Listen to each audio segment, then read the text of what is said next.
নাই।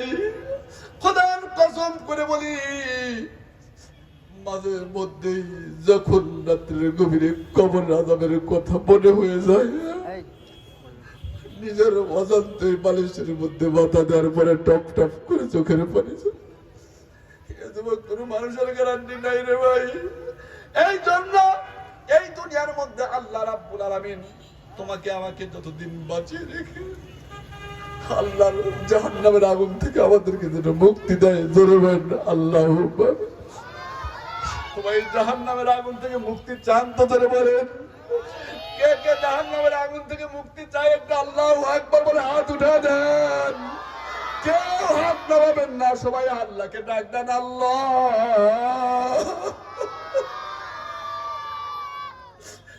আল্লাহ তোমার কুদরতি চক্ষু কাটা দেয়া দেখো আল্লাহ, কত মানুষের বসে আছে জাহান্নামের আগুন থেকে সব মুক্তি। আল্লাহ তোমার কুদরতি চক্ষু কাটা দেয়া দেখো আল্লাহ, মানুষগুলা কেমন করে জাহান্নামের ভয়ে পাগলের মতো কাঁদে। আল্লাহ জানি না আল্লাহ জিন্দগিতে গুনাহ করতে করতে জিন্দগিটা পচে গেছে গো আল্লাহ, আমাদের গুনার দিকে না তাকাইয়া তোমার রহমতের দিকে তাকাইয়া আমাদের জিন্দগির গুনাহগাতা মাফ করে দাও। আল্লাহ তোমার কুদরতি চক্ষু কাটা দিয়ে দেখো কত মানুষগুলা পাগলের মতো কাঁদছে আল্লাহ, হাতগুলা নামান রে ভাই। এ ভাই সবাই একটু চক্ষুটা বন্ধ করে দেন। আল্লাহর বান্দারা একটা কথা বলি রে ভাই, যদি ওই আল্লাহর পয়গম্বরের ভালোবাসায় এক ফোঁটা চোখের পানি ফলা দাও, খোদার কসম করে বলি তোমার চোখের পানি ব্যথা যাবে না রে ভাই। এই যে মাদ্রাসার মধ্যে কত সন্তানের লেখাপড়া করে যায় না, কার জন্য মা নেই, কার জন্য বাবা নেই, আজকে মাদ্রাসার মধ্যে সন্তানদেরকে বাগিয়ে দেওয়া হবে। আমি তো এই বাড়ি ধারা মাদ্রাসার ছাত্র, 96-97 এই জায়গার মধ্যে লেখাপড়া করেছি। আল্লাহু আকবার। যখন এই জায়গার মধ্যে থেকে থাকার পর তখন তো ওই ফোন ছিল না, যখন টেলিফোনের মধ্যে খবর আসলো আমার মা দুনিয়া থেকে বিদায় দিয়ে চলে গেছে, আর কোনো উপায় নাই, এখান থেকে দৌড় দিলাম। দেখেন না জাহান্নামের ভয়, যখন কবরের ভয়ের কথা শুনে চরমনাই ওলারা লাফালাফি করে, জাহান্নামের ভয়ে কবরের আযাবের ভয়ে লাফালাফি করে ভাই, ফালাফালি করে, রসুলপুর আলারা ফালাফালি করে। কেন জানেন? আপনিও যদি ওর মতো কবরের ভয় একবার দিলের মধ্যে ঢুকিয়ে ফেলেন, খোদার কসম করে বলি আপনার দ্বারা কোনো 2 নাম্বারই হওয়া সম্ভব না, আপনার দ্বারা মিথ্যা কথা বলা সম্ভব না, আপনার দ্বারা ওজনে কম দেওয়া সম্ভব হয় না। এই যুবক ভাইরা যদি একবার মৃত্যুর চিন্তা করো, এই যে তোমার বন্ধু বান্ধব কত দুনিয়া থেকে চলে গেল, তোমার বাবা চলে গেছে, তোমার মা চলে গেছে, তোমার চাচা চলে গেছে, এ বাপজান আর কিসের বাহাদুরি করো, কিসের বাড়ি, কিসের গাড়ি, কিসের বাড়ি, কিসের ঘর। এই যে জায়গার মধ্যে আমির উদ্দিন খন্দকার ছিল, আমাকে বড় মহব্বত করতো। বাড়িধারা মাদ্রাসা পড়া অবস্থায় আমাকে বাপজান বলে ডাকতো। উনি তো টাকার মালিক কম না, গাড়িও আছে, বাড়িও আছে, তারপরে দুনিয়া ছেড়ে চলে যাইতে হয়েছে কিনা জোরে বলেন। এই তো বাড়িধারা মাদ্রাসার মধ্যে আমাদের যে শায়েখ ছিল আল্লামা নূর হোসেন কাসেমি, উনিও তো দুনিয়া থেকে বিদায় নিয়ে চলে গেছে। মুফতি আমিনী রহমাতুল্লাহ আলাইহি চলে গেলেন, ওবায়দুল হক রহমাতুল্লাহ আলাইহি চলে গেলেন, আজিজুল হক রহমাতুল্লাহ আলাইহি চলে গেলেন। আল্লাহু আকবার। আমাদের বড় বড় আকাবির গুলো সব দুনিয়া থেকে বিদায় নিয়ে চলে যেত। কখন যেন আমাকে আপনাকেও চলে যেতে পারে। এ ভাই যদি কোনো মানুষ জানতো আমি বাড়ি থেকে বের হয়ে বাস অ্যাক্সিডেন্ট হয়ে মারা যাব, হুন্ডা অ্যাক্সিডেন্ট হয়ে মারা যাব, তাহলে ওই আল্লাহর বান্দা বাড়ি থেকে বের হইতো না, বাসা থেকে বের হইতো না। কথা বলেন ঠিক কিনা? এ মুসলমান, এই জন্য আমি বলি রে ভাই, বাংলার জমিনের মধ্যে আল্লাহ যতদিন বাঁচিয়ে রাখবে, এ যুবক সন্তান আমরা দেখতে চাই এই জায়গার মধ্যে ভবিষ্যতে যেন আমরা বেঁচে থাকতে এই দুনিয়ার মধ্যে কোনো কুলাঙ্গার যেন পয়গম্বর বিরোধী কথা না বলে, কোনো কুলাঙ্গার যেন কোরআন হাদিসের বিরুদ্ধে কথা না বলে। ইনশাআল্লাহ। কথা বলে ঠিক কিনা? এই জন্য তাই আমি এই জায়গার মধ্যে যদি ডাকতে বলতে চাই, বাড়িধারা নতুন নতুন নতুন বাজারের যুবকেরা একটা কথা বলতে চাই ভাই শোনো, দুনিয়ার মধ্যে তো আমি চিরজীবন বাঁচবো না, আপনিও বাঁচবেন না, কথা বলেন ঠিক কিনা? কিন্তু যদি দিনের জন্য আপনি চোখের পানি দেন, এক ফোঁটা রক্ত দেন, আল্লাহু আকবার, কিয়ামতের ময়দানে এই রক্তটাই আপনার শহীদের চেতনা হবে, শহীদের জব দেবে। এই রক্তর কারণে আল্লাহ রাব্বুল আলামিন আপনাকে জান্নাত দিতে পারে। এই জন্য মুসলমান, এই দুনিয়ার মধ্যে আপনি দেখবেন কত ভাবে কোরআনের উপর ঝড় আসে, কত ভাবে পয়গম্বরের উপর ঝড় আসে, কত এই দুনিয়ার মধ্যে দেখবেন টুপিওয়ালা দাড়িওয়ালা তাদের উপর কত মুসিবত আসে, কিন্তু সব কিছুর মালিক কে? জোরে বলেন, সব কিছুর মালিক কে? হেফাজত করেনওয়ালা কে? জোরে বলেন, আরো জোরে বলেন, হেফাজত করবেন কে? কোরআনকে হেফাজত করেন কে? কোরআনকে হেফাজত করেন আল্লাহ, কোরআন ওয়ালাদেরকেও হেফাজত করেন আল্লাহ। এই জন্য এই দুনিয়ার মধ্যে আমি বলতে চাই, আপনারা হয়তো চিন্তা করতে পারেন এই কোরআনকে আল্লাহ রাব্বুল আলামিন হেফাজত করবেন কেমনে? এই দুনিয়ার মধ্যে আল্লাহ রাব্বুল আলামিন কিভাবে হেফাজত করবেন? আল্লাহ তো নিজে আসেন নাই, কিন্তু আল্লাহ দেখে দেন, আল্লাহ ছাড় দেন, ছেড়ে দেন না, কথা বলেন ঠিক কিনা? এই যুবক, এই জন্য আল্লাহ যতদিন বাঁচিয়ে রাখে এই জায়গার মধ্যে থেকে তওবা করে যাব। জিন্দেগির মধ্যে যেন কোনো কান্নাওয়ালা চোখের বিরুদ্ধে আমার জবানটা না যায়, জিন্দেগির মধ্যে যেন কোরআনের বিরুদ্ধে আমার জবানটা না যায়, জিন্দেগির মধ্যে যেন হাদিসের বিরুদ্ধে আমার জবানটা না যায়, কারণ আল্লাহ তাআলা যতদিন বাঁচিয়ে রাখে ঈমানের সঙ্গে যেন বেঁচে থাকার মতো তৌফিক দান করেন। যেন আল্লাহুম্মা আমিন। হে মুসলমান ভাইরা আমার, আল্লাহর পয়গম্বর হাদিস শরীফের মধ্যে কি বলেন? মান করা আল কুরআন ফাস্তাযকারাহু ফাহাল্লা হালালাহু ওয়া হারামা হারামাহু আদখালাহুল্লাহুল জান্নাহ। এইবার যখন কোরআনের কমপ্লিট হাফেজ হয়েছে, দেখবেন আপনি শুনবেন এই জায়গার মধ্যে কয়জন হাফেজ হয়েছে?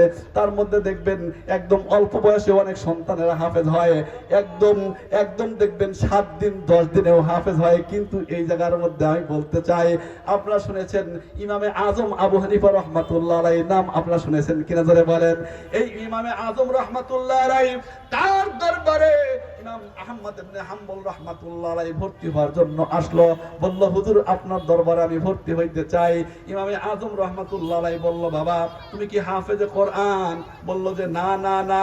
ইমামে আজম ডাক দিয়া বলতেছেন, বাবা আমার তো এইখানে নিয়ম আছে, সেটা হলো কোন হাফেজে কোরআন ছাড়া আমি এই জায়গার মধ্যে কাউকে শাগিরদ বানাই না। ইমাম আহমদ ইবনে হাম্বল রাহমাতুল্লাহ আলাইহি ডাকদা বললেন, হুজুর আপনি যদি সময় দেন, আপনি যদি আমাকে ভর্তি করান, তাহলে আমি পড়ার ফাঁকে ফাঁকে বাকে বাকে আমি কোরআনুল কারীম হিফজ করে নেব। 1 মাস টাইম দেন আমাকে। ইমামে আজম ডাকদা বলল, না না না, তোমার জন্য আমার প্রতিষ্ঠানের চিরাচরিত নিয়মকে আমি লঙ্ঘন করতে পারি না। যদি আমার প্রতিষ্ঠানে ভর্তি হইতে হয় তাহলে হাফেজে কোরআন হইতে হবে। এবার ইমাম আহমদ ইবনে হাম্বল রাহমাতুল্লাহ আলাইহি উনি ফিরে চলে গেলেন। যাওয়ার পরে আর আসেন না। 7 দিন পরে আবার ইমামে আজম রাহমাতুল্লাহ আলাইহির নিকটে আসলেন। এসে ডাক দিয়া বলতেছেন, হুজুর মেহেরবানি করে আমাকে একটু ভর্তি করায় নেন। আল্লাহু আকবার। ইমামে আজম রাহমাতুল্লাহ আলাইহি ডাক দিয়া বলতেছেন, বাবা তুমি 7 দিন পূর্বে যেই ছেলেটা এসেছিলে তুমি সেই ছেলে না? এবার ডাক দিয়া বলতেছেন, জি হুজুর আমি ওই ছেলে। ইমাম আহমদ ইবনে হাম্বল রাহমাতুল্লাহ আলাইহিকে ডাক দিয়া বললেন, বাবা তোমাকে তো আমি পূর্বেই বলে দিয়েছি হাফেজ হওয়া ছাড়া আমার এই প্রতিষ্ঠানে আমি হাফেজ ছেলে ছাড়া ভর্তি করি না। এই কথা যখন বলেছেন বলতে দেরি ইমামে আহমদ ইবনে হাম্বল রাহমাতুল্লাহ আলাইহি মুস্কি হাসি দিয়া ডাক দিয়া বলে, হুজুর এই জন্যই তো আমি 1 সপ্তাহ পরে আপনার কাছে আসলাম।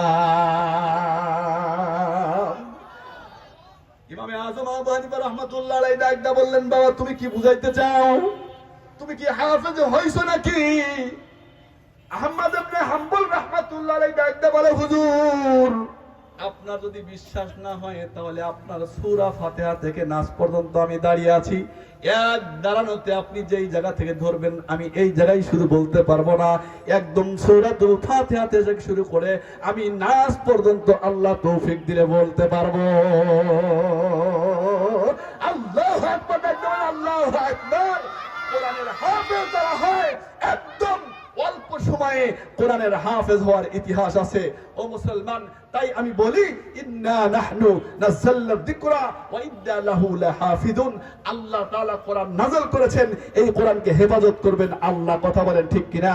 ও মুসলমান, তাই আমি এই জায়গার মধ্যে থেকে বলতে চাই যারা তোমরা কোরআনের বিরুদ্ধে কথা বলো, তোমরা না জানার কারণে বলো, যারা হাদিসের বিরুদ্ধে কথা বলো না জানার কারণে বলো, পয়গম্বরের বিরুদ্ধে কথা বলো না জানার কারণে বলো, দেখবা এই দুনিয়ার মধ্যে এখন বাংলার জমিনে ইসলামের জোয়ার উঠেছে, ইসলামের জোয়ার উঠেছে। সমস্ত মানুষগুলা দেখেন আল্লাহু আকবার, চরমনাই পিসাব যেখানে যাচ্ছে লক্ষ লক্ষ মানুষের ঢল নেমে যাচ্ছে। কথা বলে ঠিক কিনা? এটা আল্লাহর পক্ষ থেকে হয়। তাই আমি বলতে চাই বাংলার জমিনের ও যুব সমাজ, এই যুগের মধ্যে যুব সমাজ ওই সময় যেমন ছিল আবু বকর, ওমর, ওসমান, আলী, আহা दुनिया की सदाकत पे तेरा नाम रहेगा, सिद्दीक तेरा नाम से इस्लाम रहेगा, दुनिया की अदालत पे तेरा नाम रहेगा, फारूक तेरा नाम से इस्लाम रहेगा, दुनिया की शुजाअत पे तेरा नाम रहेगा, अली तेरा नाम से इस्लाम रहेगा, दुनिया की सखाअत पे तेरा नाम रहेगा, उस्मान तेरा नाम से इस्लाम रहेगा। আল্লাহু আকবার। তাই আমি বলি মুসলমান, বাংলার জমিনে এই জায়গার মধ্যে এখন আবু বকর, ওমর, ওসমানের মতো বহু যুবক তৈরি হয়ে গেছে। কথা বলেন ঠিক কিনা? এই যুবকের দল এই জায়গার মধ্যে থেকে আমি ডাকটা বলতে চাই, এই বাংলার জমিনটা দেখেন হাফেজে কোরআনদের দেশ, জোরে বলেন সুবহানাল্লাহ। এই বাংলার জমিনটা টুপিওয়ালার দেশ, দাড়িওয়ালার দেশ, আল্লাহওয়ালার দেশ। ঢাকা শহরটা মসজিদ মাদ্রাসার দেশ। দেখেন যারাই আল্লাহওয়ালা হয়, আল্লাহ ভরা হয়, এই মানুষগুলাকে আল্লাহ রাব্বুল আলামিন মরণের পরেও কবুল করে। কেমন করে? যেমন কাজী নজরুল ইসলাম বলেছিল, মরণের পরে আমাকে কবর দিয়ে ওই মসজিদের পাশে বলেছিলেন না? জোরে বলেন আল্লাহ তাআলা কবুল করেছেন কিনা? জোরে বলেন। কিন্তু এই যে এই বাংলার জমিনে কবি শামসুর রহমানও বলেছিল যে আজান কিসের যেন বাক্যের মতো শোনা যায়, আল্লাহ দুনিয়ার মধ্যে মানুষ যা চায় তাই পায়। এ মুসলমান যদি কোনো আল্লাহর বান্দা যুবক সন্তান, তোমাদেরকে আমি ডাকদা বলি, রে ভাই তুমিও যুবক আমিও যুবক, তোমারও তো মন চায় গান শুনতে, আমারও তো মন চায় গান শুনতে, কিন্তু আমি তো গান শুনতে পারি না। কেন? আমার ইমানি বাধা, আমার ওই আল্লাহর ভয়, কবরের ভয়। এ যুবক, তুমি যদি যুবক সন্তান হও, যদি আল্লাহওয়ালা হও, একবার তুমি খেয়াল করো যে তুমি আজকে যুবক সন্তান হয়া যেই মাটির উপর তুমি ডিজে গান বাজাইতেছো, যেই মাটিটা তোমাকে কাঁপাই, যেই মাটিকে তুমি কাঁপাইতেছো, আল্লাহ রাব্বুল আলামিন ইচ্ছা করলে ওই মুহূর্তের মধ্যেই তোমাকে ওই মাটির মধ্যে একদম দিতে পারতো কিনা? ধরে বলেন। কিন্তু আল্লাহ দেন না। আল্লাহ ডাকদা বলে, যুবক তোমাকে আমি দুনিয়ার মধ্যে ছেড়ে দিলাম, তুমি যা ইচ্ছা করো, তোমাকে আমি পরীক্ষা করার জন্য দিয়ে দিলাম। এই দুনিয়ার মধ্যে তুমি খেল তামাশা যা করো, কিন্তু তোমাকে ধরবো একটা সময়, তুমি যখন কবর জগতে আসবা, আল্লাহ রাব্বুল আলামিন ইচ্ছা করলে একটা মুহূর্তের মধ্যেই সব কিছু উল্টা পাল্টা করে দিতে পারেন কিনা? জোরে বলেন। আল্লাহ বলেন, ইন্নামা আমারুহু ইদা আরাদা শাইআন আইয়াকুলা লাহু কুন ফায়াকুন। কাদের কুদরত দারি हर चखाही आकुनी, कादेर कुदरत दारी हर चखाही आकुनी, मुर्दारा तो जाने बख्शी जिंदारा बेजाकुनी। तरफातुल आई ने जहां पर हम जनादा, तरफातुल आई ने जहां पर हम जनादा, कसनबिया रद के आजा गम जनादा, कसनबिया रद के आजा गम जनाद। सब किसुर मालिक के जरे बोलें, আরো জোরে বলেন, সব কিছুর মালিক কে? রাত কে দিন বানান কে? দিন কে রাত বানান কে? আল্লাহ রাব্বুল আলামিন বলেন, তুলিজুল লাইলা ফিন নাহারি ওয়া তুলিজুন নাহারা ফিল লাইল ওয়া তুখরিজুল হাইয়া মিনাল মাইয়িতি ওয়া তুখরিজুল মাইয়িতা মিনাল হাইয়ি ওয়া তারযুকু মান তাশাউ বিগাইরি হিসাব। আল্লাহু আকবার। মুসলমান ভাইরা আমার, ওই যুবকটা এইবার দেখেন কোরআন কমপ্লিট শেষ করেছে। এইবার পয়গম্বর দেখেন কি বলেন, মান ক্বারাআল কুরআনা ফাস্তাযহারাহু ফাহাল্লা হালালাহু ওয়া হাররামা হারামাহু আদখুলাহুল্লাহুল জান্নাহ। আল্লাহু আকবার। কোরআনুল কারীম কমপ্লিট শেষ করলো। ওই সন্তান দুনিয়ার মধ্যে যদি একটু ভালোভাবে জীবন যাপন করে যেতে পারে, আল্লাহর হুকুম পয়গম্বরের তরিকা অনুযায়ী যদি চলতে পারে, আল্লাহু আকবার, ওই সন্তানটা মরতে দেরি, ওকে জান্নাতে দিতে দেরি হবে না। সুবহানাল্লাহ। ডাক দেয়া বলেন, এই যে হাফেজে কোরআন, কিয়ামতের ময়দানে এদের হাতের মধ্যে আল্লাহ রাব্বুল আলামিন জান্নাতের সার্টিফিকেট ধরায় দেওয়া হবে, যাও তোমরা জান্নাতে যাও। এই সন্তানগুলা জান্নাতে যাবে না। ফেরেশতারা ডাক দেয়া বলবে, বাবারে ইয়াউমা ইয়াফিরুল মারউ মিন আখিহি ওয়া উম্মিহি ওয়া আবিহি ওয়া সাহিবাতিহি ওয়া বানি। আজকে দিনের মধ্যে কেউ কাউর পরিচয় দেয় না। মা আমার পরিচয় দেয় না, বাবা বাবার পরিচয় দেয় না, ভাই ভাইয়ের পরিচয় দেয় না, বোনের বোনের পরিচয় দেয় না।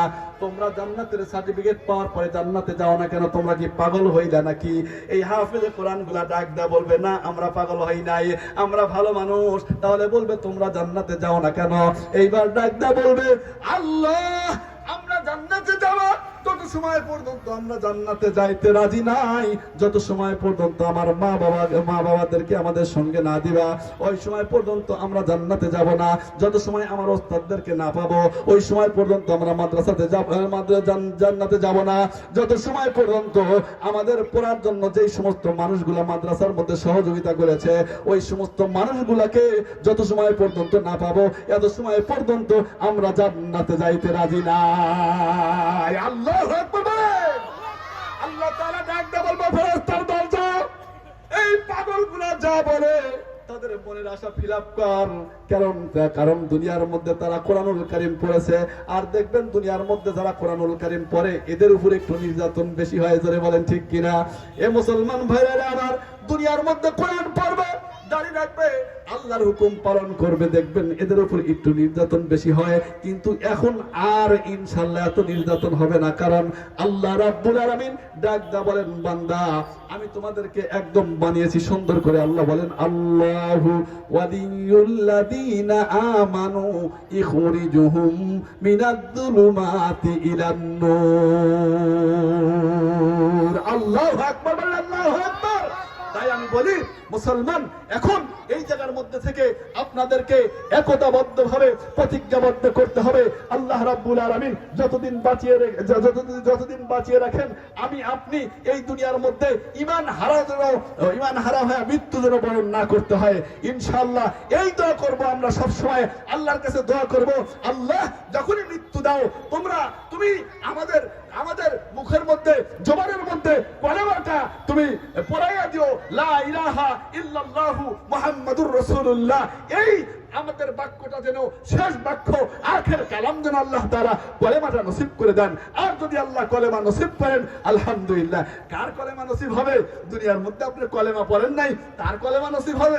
যখন আপনি কলেমা জপতে থাকবেন তখন আল্লাহ তাআলা আপনার জবানের মধ্যে মৃত্যুর সময় কলেমা নসিব করবে ইনশাআল্লাহ। আল্লাহ রাব্বুল আলামিন আমাকে আপনাকে যতদিন বাঁচিয়ে রাখেন ইনশাআল্লাহ কোরআনের মুহাব্বত আমাদের দিলের মধ্যে লাগা রাখবো ইনশাআল্লাহ। রাজি আছি? কে কে দেখে হাত তুলে দেন তো, আবার হাত তুলে দেন, বলেন আল্লাহু আকবার, বলেন আরো বলেন আল্লাহু আকবার। আল্লাহ রাব্বুল আলামিন আমাকে আপনাকে সবাইকে দ্বীনের জন্য কবুল করেন, যতদিন বাঁচিয়ে রাখেন আল্লাহ তাআলা দ্বীনের উপর অটল ও মজবুত থাকার তৌফিক দান করেন। আসসালামু আলাইকুম ওয়া রাহমাতুল্লাহি ওয়া বারাকাতুহু।